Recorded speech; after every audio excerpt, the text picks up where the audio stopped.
Welcome to my kitchen. I'm Dr. Judy Morgan. I'm a certified veterinary food therapist, and I've been a practicing veterinarian for over 35 years. Today, I'm really excited to be in the kitchen with my friends from Viva Raw Pet Food. Hey guys, I'm Jennifer. And I'm Zach. Yeah, and we're so excited to be here with Judy today to show you guys our recipes and what you can add to them. Our company, we specialize in producing single protein pre-model raw recipes. The 5 we have right now are chicken, turkey, duck, beef, and rabbit. All of our recipes, they are no antibiotics ever, all natural, human grade quality protein. So we're super excited to show you guys our recipes and help you guys learn more. In this video, we're going to show you how to balance a cooked beef meal. So we're going to change things up a little bit because I know that some of you like to serve cooked versus raw food. And I'll let you guys talk about why we chose beef as the one for cooking. Yeah, absolutely. So in our beef recipe, we use for the muscle, we use both beef heart as well as lean beef meat. And I did want to make a point about this because it's very important to us that we're using lean beef cuts. We do have a chunked recipe, so it's obviously very important to us that those cuts that you're seeing chunked up are very, very lean and very high quality. The other reason why we actually use a lean beef cut, which we are using a 90-10 lean factor, which is almost leaner than most of us actually use at home, is because it contains a higher amount of zinc, which means that, as you see as we go in this video, we don't actually have to add in additional zinc for this recipe. And then as Dr. Judy alluded to, the reason why we're going to be cooking this recipe, we're actually very, very proud to have our beef recipe as a single protein recipe because we're using ground beef bone.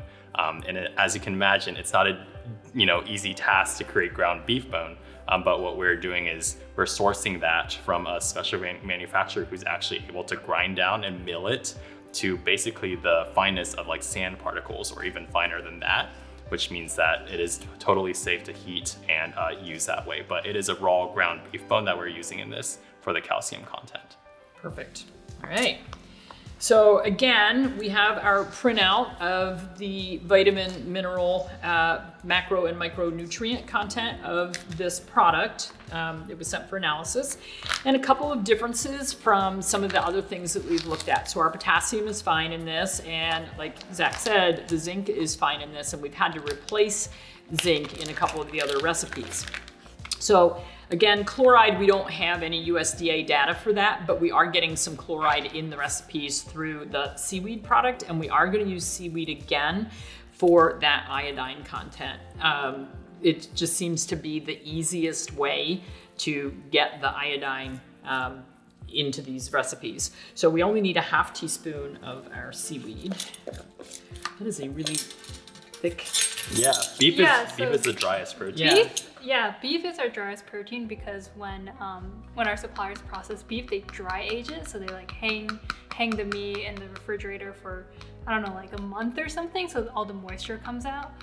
So that's why beef actually has like it's our driest recipe by far. Interesting.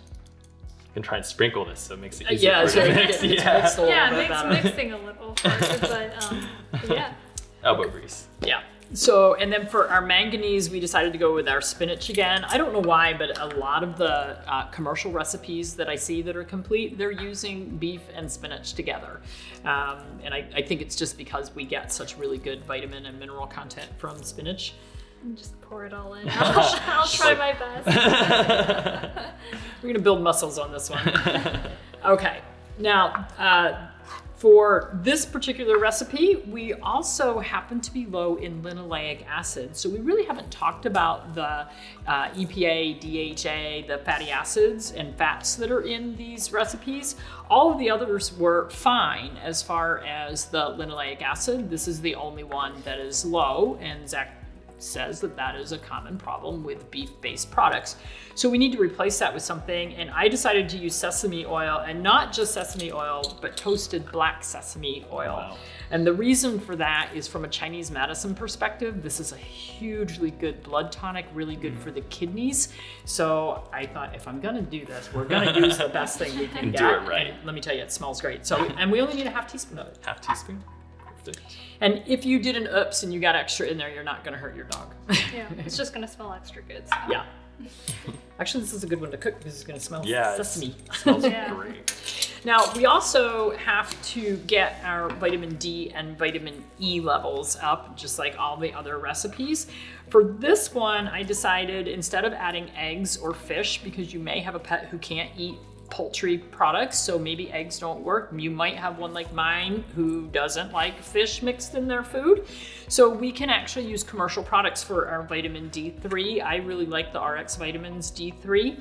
And then for our vitamin E, we use the Sun E K9. So these are oils and they have the fat-soluble vitamins in them. We're not going to add these prior to cooking because the heat would actually destroy that. Vitamin D and vitamin E, those fat-soluble vitamins, are very easy to destroy with heat, with storage, and that's why we find so many animals who actually have low vitamin D levels, even if they're eating a complete and balanced commercial diet. And it's because those diets, by the time they are processed and stored, the vitamin D levels come down. Also, our pets do not absorb and utilize the vitamin D near as well as they age, just like us. They don't get their vitamin D from sitting outside in sunlight like we can. They don't convert it that way very well. So we need to add that. So we would add these at the time of serving the food.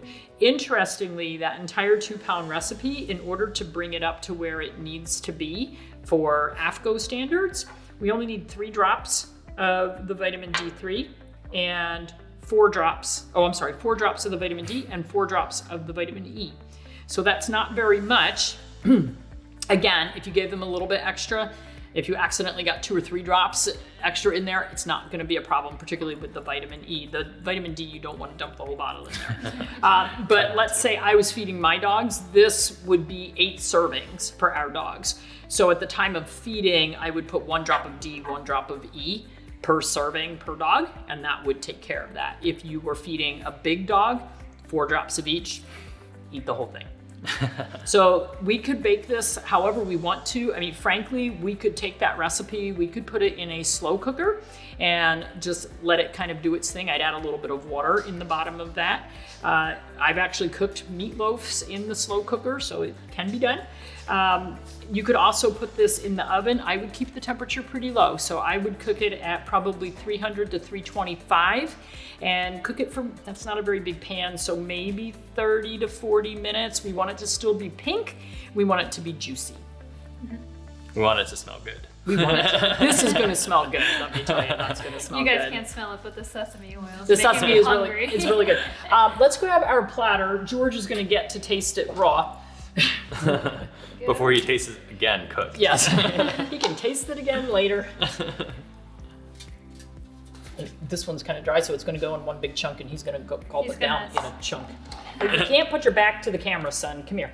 He says, well, yes, I can. There he goes, yeah, that's the beef. Wow, he hated it.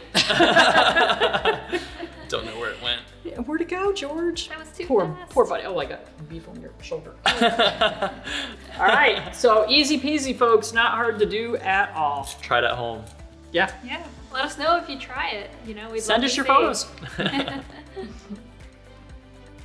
Thanks for watching. I hope that you've discovered how easy it can be to make balanced homemade meals in your own kitchen. For more information on keeping your pets naturally healthy, hop on over to drjudymorgan.com. And if you'd like to order Viva Raw food, use the code JUDY10 for 10% off your first order. If you're looking for just more information about the recipes that were used today, you can always visit www.vivarawpets.com. You can also find more information on our socials on either Facebook or Instagram at Viva Raw Pets, or just looking at Viva Raw. We do ship all over the United States, not quite yet international, but we're working towards it. Thank you so much for watching.